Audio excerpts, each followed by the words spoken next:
สบายดีจ้าสบายดีพี่น้องสบายดีสุขุสุขคนนะครับสวัสดีตอน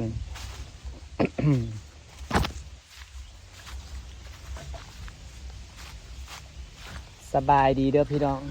สบายดีตอนก็เราสิไปบ้านอำมาลาแหละพี่น้องขับไปบ้านขับไปเติมน้ำมันแบบว่าผู้เฒ่าในบ้านนี่แหละแม่หมูแล้วก็ซื้อหน่อไม้ไปแกงเน่เพิ่นว่าหน่อไม้ลาได้อยากได้ลูกหลานเลยขอซื้อเนี่ยก็เลยสิอับแบ่งไปขายนั่นพี่น้องมันอันนี้เพราะว่าเดี๋ยวตกหนาฝนมากกับบุอึดดอกโตจะมันจะขึ้นเป็นกอดิกินน้ำบ่ท่านเลยพี่หนาได้กอใหญ่ในนั้นพายเบิ่ง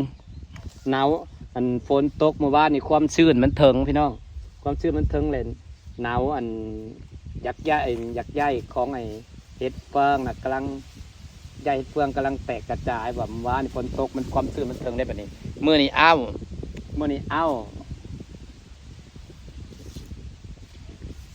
พอได้ก็ว่าเอามาขายโลดมาไม่เนี่ยมันต้องเอาไว้แบบเขาว่าเพราะว่าแต่หน่อยย้ำฝนมานี่มันกัดกระดาษย้ำแรงไอ้นี่เฮาโฮดเอาได้นี่ยังบางนอกอนี่นะมีทั้งเบิดนะ1 2 3 4 5นอกอนี่อีกกอนี่ก็1 2 3หน่อไม่แต่หน่อใหญ่ๆเลยสิซับไปขายเพิ่นจะเพิ่นขอซื้อ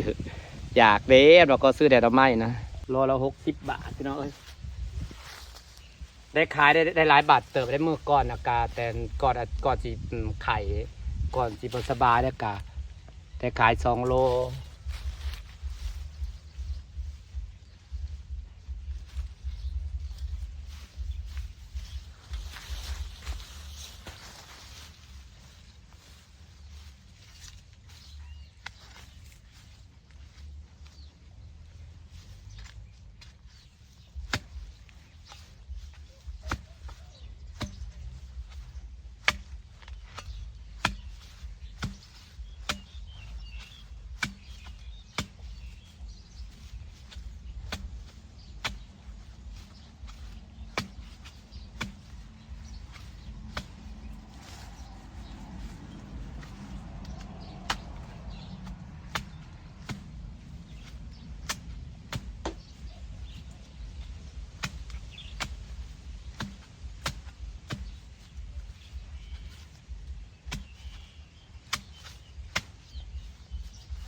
ออกครับออกแน่ไอ้ลิ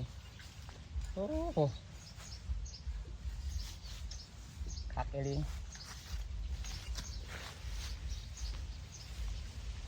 ว้า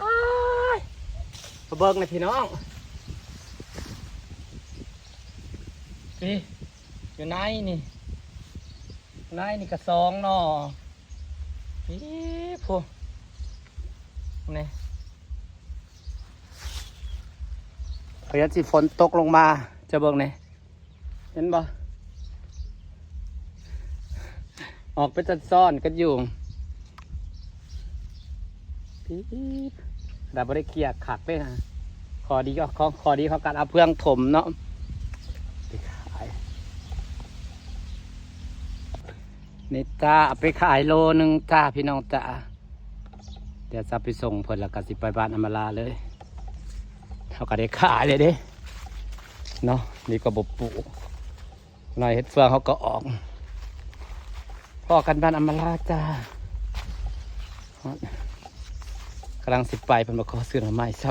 ำถึงแล้วบ้านสวนอำมาลาพี่น้องเจ้าของบ้านสงสัยอยู่เฮือนจุลินทรีย์มาให้เจ้าของบ้านสงสัยอยู่เฮือนโอ้ยเห็นยังได้กระงามแต่มันดอกงามเดี๋ยวมันบักไงเนี่ยเทพามือมันดอกไงงามพอใส่พอควันนี่คือสิบักไง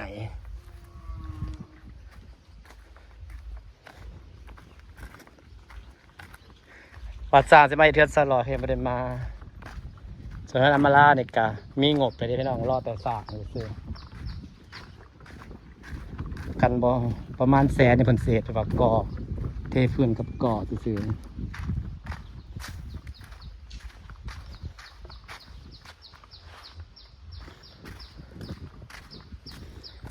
ม่วงหามะนาวโหมันกระเรียงกันงามเด้เนี่ยเนาะ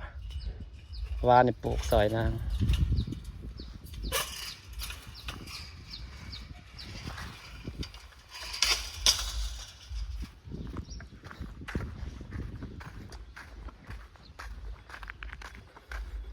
ห้อยคือบดติดว่ะเดือนสาววันกับปูพืชอะไรบ้างนะ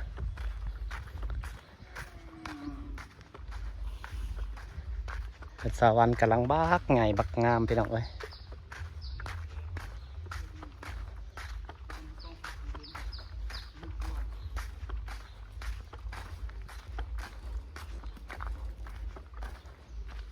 ปูพืชแล้วหรอแยงเฮือนงามกว่าเด้อที่เป็นปูพืชแห่งเบิ่งกว้างเนาะปลากว้างขัดขนาดโลกขัดขนาดห้องนอนก็ไม่ต้องง่ายๆห้องนอนใครเอ่ย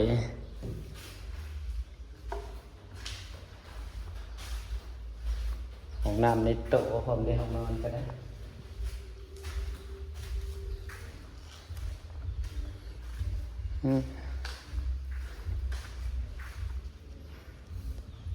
เรากว้างเป็นโล่งขักเนาะ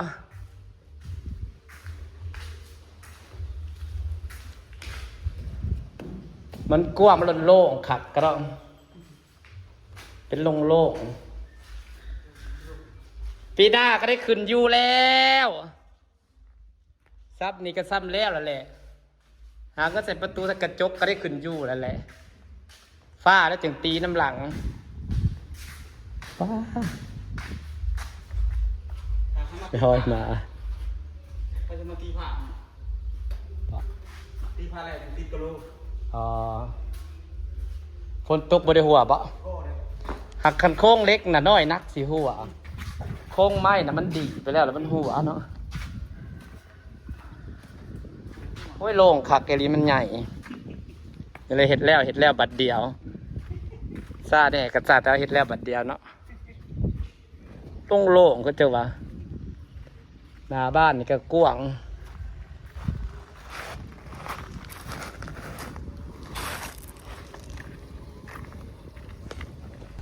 ความใหญ่นะหน้าบ้านกระซ้ำเพื่อนขอเรียกความใหญ่นะแต่โล่งคักโล่งแน่เลยพักขี้เล็กบ่ออกก็เนาะเด้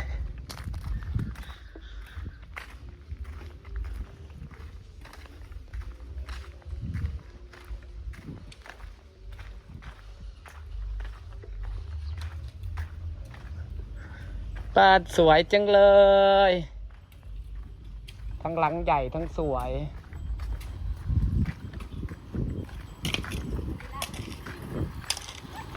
มาล่าอยู่เพื่อนนี่ก็ได้เอ็ดเปอร์บ่ได้ไปเขานำอยากบ่ได้ไปบ่เอาบ่ได้ไปนะเอาไปอยู่ในสาย อยู่เพื่อนไปแล้วบ่ได้ไปเห็นมาแบบบ้านในเมืองเลยบอกไปเพื่อนยังกินยังบ่ได้เลยบ่อยากเอามะขามใบมะขามน้อยออกเป็นขนุนบ่ออกบ่เนาะคาลัมเบียกลัวโรคกระเพาะเห็นเป็นวันนั้นก็เลยกลัวหัวลำลงบ่ลำเรื่องก็บ่สนแล้ว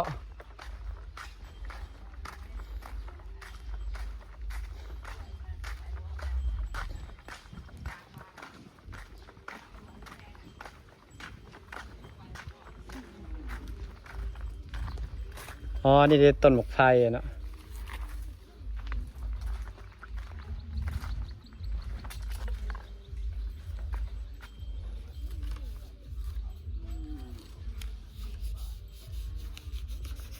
ก็สิหมักน้ำแห้งทำอะไรเด้อากาสังเกตต้นหมกไฟเดี๋ยวอยู่นี่แล้วจะเป็นหมากเลย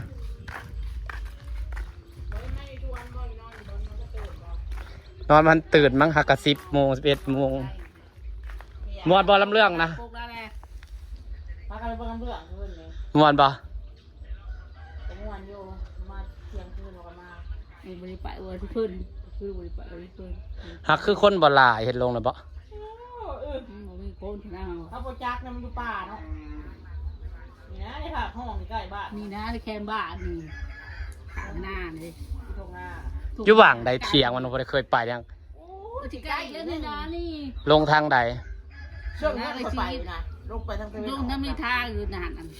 อ๋อลง ภาคห้องน้ำ ตัก แปะ ห้อง ไป ไป แล้ว นี่นะนี่ห้องอันนี้ หักเขาลงทางใด แล้วเป็นบวางป้านะชุกข่อยก็เลี้ยวเห็นอันเฮือนเขา นี่ขาอันก่อนไม่นี่ เพราะ เป็นป้า ลงทางใดสะบัดนี้ ลงทาง มีทางนั่นน่ะ นะผ่าโรงเรียนนี่นะโรงเรียนปัจจุบันนี้ เออ เขาเล่นเขาต่อยแล้วเขาไปทางออกไปเป็นบอก เออ ไปทางเราจนหอดเงินกับมือคน มี รถ ทาง แห่ เป็ อน ยู่หัน ทาง จะมาขึ้นเดี๋ยวนี้นะ ยังได้แต่ตุ้มๆอยู่หั่นเด้ เออเต้นคนอยู่หันเจ๋งเบิด เขาฮอดอยู่หักบ่ได้มากินเบียร์บ่ได้เลยบ่มาพวกนี้น่ะเขาฮอดตลอดจ้ะ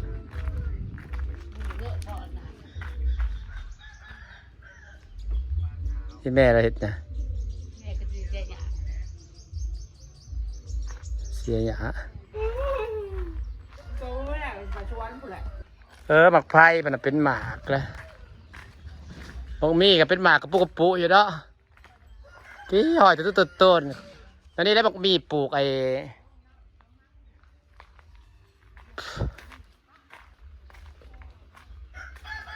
หมักไผ่นะเป็นหมากเลยเป็นน้อง